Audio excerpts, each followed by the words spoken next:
Ang hirap kumilos pag naka-face mask. Tapos yung hangin timik ang hangin.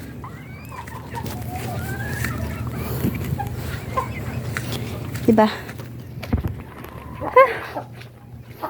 Thanks to my dear tatay at nagmower siya sa aking manukan.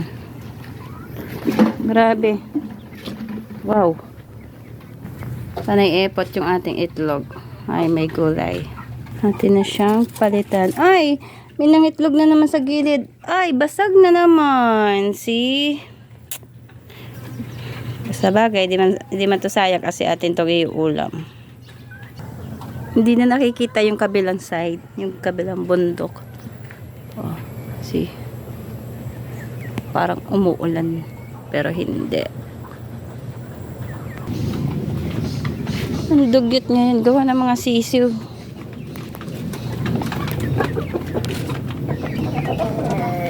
Doon sila na sampa. Kasi takot na sila. Takot na sila pumasok sa ating koral. Gawa ng mara. Pag may sawa. Last time dito yan. Yan ang pwesto ng sawa. No last time. Buti pa dito malinis kasi nga yung ating mga sisiw, yung mga bagong manok, doon nasampa sa kabila sa paitlogan na side. Kaya yung itlog natin ang dudumi. Ay, may gulay.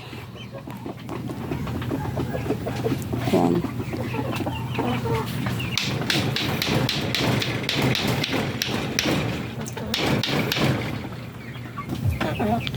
Naubusan sila ng tubig. Sa lahat pa naman. Maubusan na siya ng patuka, wag lang tubig. Kasi yan din na nagiging cause ng kakaroon nila ng sipon, ng sakit. O, sige, kita nyo yung palibot. Pakit kasi ng aking cellphone. Pero okay na rin yan. Let's go. Kumuha na tayo ng walis.